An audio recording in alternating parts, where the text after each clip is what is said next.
El INTA, el Instituto de Innovación y Transferencia de Tecnología Agropecuaria, desarrolla un proyecto piloto de zonificación. Este proyecto se desarrolla en la parte central del país, específicamente en los cantones de Alvarado, Naranjo, una parte de Puriscal y una parte de la zona de Los Santos. Este proyecto está financiado por Funde Cooperación, lo ejecuta el INTA, y el objetivo del proyecto piloto es el desarrollo de capacidades en técnicos y productores para la implementación de una herramienta de zonificación, una herramienta práctica para la zonificación agroecológica en el país y escenarios para la adaptación al cambio climático. Los resultados esperados de este proyecto piloto es que el INTA desarrolle, y de hecho ya ha desarrollado, una metodología de zonificación agroecológica bastante robusta. Eso le permite al INTA poder hacer zonificación en cualquier parte del país, siempre y cuando contemos con todos los datos necesarios de suelos, de clima y los requerimientos técnicos de un cultivo. Tampoco dejar un taconeo.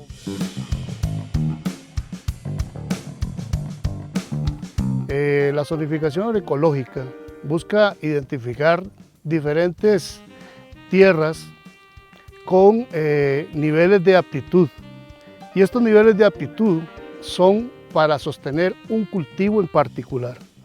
Ahora, cuando hablamos de aptitud de las tierras, tenemos que tomar en cuenta algunas variables. Estas variables son variables climáticas. En el caso del clima es muy importante la temperatura, la precipitación, el brillo solar. Tenemos que tomar en cuenta algunas variables del suelo, la profundidad del suelo, la pedregosidad que hay en el suelo, la pendiente que hay en el terreno, el nivel de nutrición, de fertilidad que tienen los suelos, las formas del suelo, las geoformas en relación con la posición del sol, ¿verdad?, del terreno.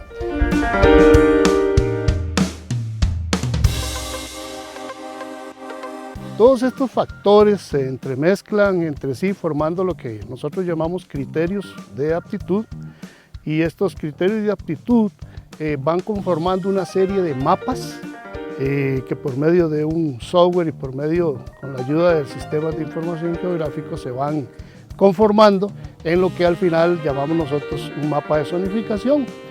Y el mapa de zonificación lo que hace es que divide el área de estudio en diferentes zonas de aptitud, y esta aptitud se clasifica desde el punto de vista zonificación en alta, media, baja, y hay unas zonas que son de exclusión, ya sea de exclusión técnica, porque técnicamente el cultivo ya ahí no se recomienda, o porque hay algún tipo de exclusión legal. Por ejemplo, cuando tenemos un área cubierta de bosque, o cuando tenemos un parque nacional, por ejemplo, esas áreas son de exclusión, ahí no se puede zonificar.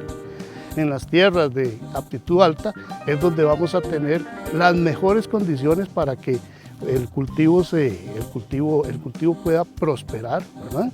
Luego tenemos las condiciones medias, donde el agricultor va a tener que aplicar un poquito más de inversión, y las condiciones bajas, donde va a tener que aplicar muchísima inversión para poder salir adelante. Igualmente podrá producir, pero los costos de producción van a ser más altos.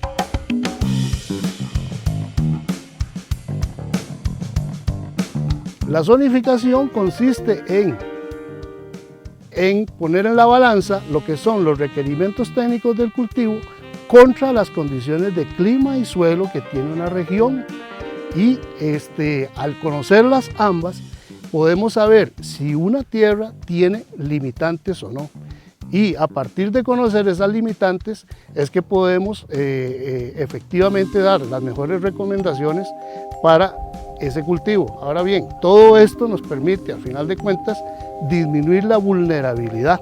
Es decir, lo que estamos diciendo es que si conocemos las limitantes de clima y suelo para un cultivo determinado en base a esos requerimientos del cultivo, entonces podemos tomar acciones ya directamente en la finca para poder superar esas limitantes. Por ejemplo, si tenemos suelos con problemas de fertilidad, podemos buscar la forma de agregar materia orgánica a ese suelo. O podemos buscar la forma de utilizar el uso de, podemos usar microorganismos, ¿verdad? Para potenciar el contenido de materia orgánica en esos suelos. Podemos hacer análisis de suelos que nos permiten tomar decisiones para fertilizar mejor ese suelo. Si tenemos una pendiente muy fuerte, como el caso de esta finca donde estamos, entonces hacemos terrazas individuales para colocar los árboles en esas terrazas y con ello disminuir el problema de la erosión hídrica. A eso nos referimos con disminuir la vulnerabilidad. Okay. Con estos mapas de agroecológicos nosotros podemos, inclusive antes de que un productor realice una siembra en cualquiera de los cultivos, café o aguacate, ya sea para un programa de renovación o una siembra nueva, podemos demostrarle técnicamente cómo está el lugar en el momento o el sitio donde él va a realizar esta siembra. Principalmente cuando la aptitud en el sitio donde el productor va a sembrar no es tan buena. Entonces nosotros podríamos decirle cuáles prácticas de conservación, por ejemplo, debe hacer, o algunos requerimientos adicionales, ya sea de fertilidad en esos suelos, para poder lograr medidas de adaptación a esa aptitud que no es tan buena y llevarle a una aptitud bastante interesante. Y todo esto redunda en una adaptabilidad al cambio climático. Entonces, son medidas de adaptación al cambio climático, que es algo muy importante en lo que tenemos que trabajar, tanto a nivel técnico como a nivel de productor.